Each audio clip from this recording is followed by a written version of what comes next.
ये गेहूं की प्यास के चक्कर में तुझे गाय का आनंद नहीं आ रहा है। तू अपने में रहना नहीं जानता, तू पर में रहना चाहता है, इसलिए दुखी होता है। तू पर पदार्थों को अपना मानता है, उनको अपनी इच्छा के अनुसार परिणमन कराना चाहते, यही तो दुख है। देखो हम शांत होकर बैठे हैं, देखो अपन की कैसी दशा है, ये भी एक आपको थोड़ा सा प्रैक्टिकल आना चाहिए। मैं ऐसा शांत होकर बैठा हूँ, अब देखना ध्यान से प्रॉब्लम क्या है हमारी। हम ऐसे शांत होकर बैठे हैं, हम कोई आत्मा में भी नहीं डूबे, समझ लो थोड़ी देर के लिए, बस शांत होकर ऐसे बैठे हैं, तो हमें बेचैनी होती है। शांत होकर बैठने में हमें बेचैनी होती है। तो आप एक बार बताओ, आपको बेचैनी क्यों होती है? भाई शांत होकर आप बैठे, आपको बेचैनी क्यों होती है? क्या बात है, आपकी बेचैनी का कारण क्या है? बोलो गोविंद, क्या कारण है बेचैनी का? है क्या? हम कह रहे दिमाग में कुछ भी नहीं चल रहा, मैं तो ये कह रहा हूँ तुमको शांत होकर बैठे हो, फिर भी तुम्हें शांति में ही बेचैनी होती है, क्यों होती है? मैं जवाब दूंगा तुम्हें इसका, है? हाँ, उसको ऐसा लगता है कि समय जा रहा है। शांत होकर बैठा है ना, तो उसको लगता है कि समय जा रहा है, या तो आत्मा में चला जाऊं या बाहर ही में कुछ कर लूं। ऐसा शांत होकर बैठने से क्या फायदा? और वो आत्मा में नहीं जा पाता तो बाहर चला जाता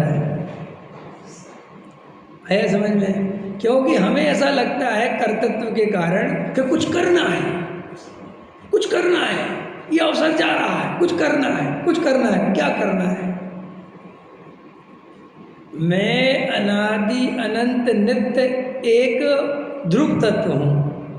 कैसा तत्व हूँ? और मैं अकेला नहीं हूँ, सभी द्रव्य ऐसे अनादि अनंत नित्य एक ध्रुव तत्व है, सारे पदार्थ। मैं अकेला तो नहीं हूँ ना। और अनादि अनंत का मतलब होता है कि इसमें समय की कोई कंडीशन नहीं है, कोई समय है ही नहीं, क्योंकि मैं अनादि अनंत वस्तु हूँ, तो मैं सदा काल रहूँगा। और जो सदा काल रहेगा उसमें भूतकाल की बात, वर्तमान की काल, भविष्य काल की बात करना व्यर्थ है। तो मुझे कुछ करना है, करना है, करना है। क्या करना है? क्या करना है? कि मुझे मोक्ष जाना है। आपको पता है अपन करने के इतने आदी हो गए हैं कि हम तुमसे संसार के सारे काम छुड़ा लें तो तुम मोक्ष का काम पकड़ लो। आएगा काम? हम तुमसे कहेंगे अब तो शांति से बैठे, भाई साहब मोक्ष जाना है, ये पर्याय छूटने वाली है। ऐसे पहले कहता था पैसा कमा लें तो भाई साहब बुढ़ापा आने वाला, अब क्या कहता है? भाई साहब मोक्ष जाना है, बहुत कम समय है अपने पास, सो वहाँ मोक्ष के नाम पर व्रत करो, तप करो, नियम लो, जल्दी जल्दी करो, ये करो, वो करो, ध्यान करो, सब कुछ। सो वहाँ करते तो वहाँ आ जाता है, सो आकुलता बनती है। फिर कहता है कि ना मुझे वहाँ मज़ा आ रहा था और यहाँ पे भी कोई मज़ा नहीं आ रहा। तो भाई साहब मज़ा वहाँ भी कर्तृत्व के कारण नहीं आ रहा था, और यहाँ पे भी जो मज़ा नहीं आ रहा वो कर्तृत्व के कारण नहीं आ रहा।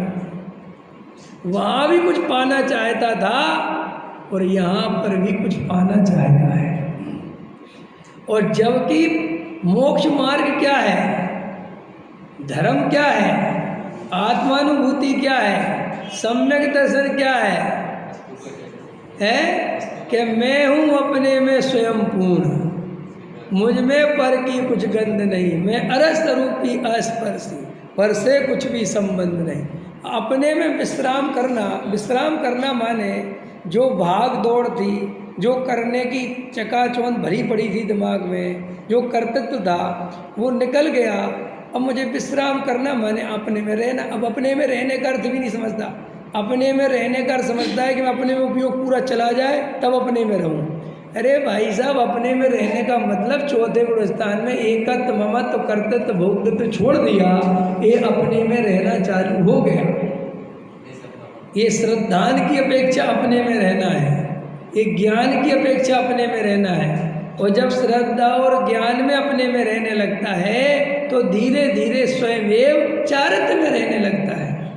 और चारित्र का स्वरूप ऐसा है कि वो धीरे धीरे विकासमान है, उसमें जल्दबाजी नहीं चलती, उसमें आकुलता का काम नहीं। अगर तुमने चारित्र में आकुलता कर ली तो श्रद्धा ज्ञान डिस्टर्ब हो जाएगा।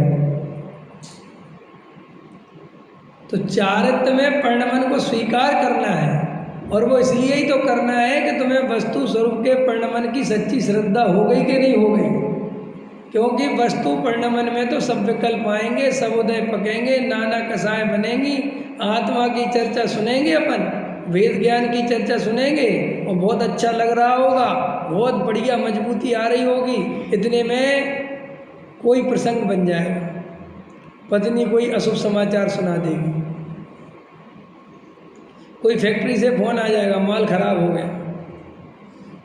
अभी तुम्हें गायक का आनंद आ रहा था ना, आज तो प्रवचन में बहुत मज़ा आ गया साहब, इतना मज़ा आ गया। और जब बाहर निकले फोन बज गया कि भाई साहब आपका माल खराब हो गया। तो अनंत आकुलता ने घेर लिया। तो आपको लगता है तुरंत, देखो भैया इतनी आत्मा की बात सुनो मुझे 1 मिनट में, तो भाई साहब यहीं तो संभालना है, उस आकुलता को अपना स्वरूप नहीं मानना है, उसमें एकत्व नहीं करना, यही तो वेद ज्ञान है। और ऐसे प्रसंग अभी बनते रहेंगे, ये अभी जाएंगे नहीं, एक जाएगा दूसरा आएगा, दूसरा आएगा तीसरा जाएगा, तीसरा चौथा, चलते रहेंगे। तो फिर क्या करना, श्रद्धा में अपने परिपूर्ण गायक को देखना। हम ध्यान के नाम पर भी कुछ पाना चाहते, इसलिए ध्यान नहीं होता।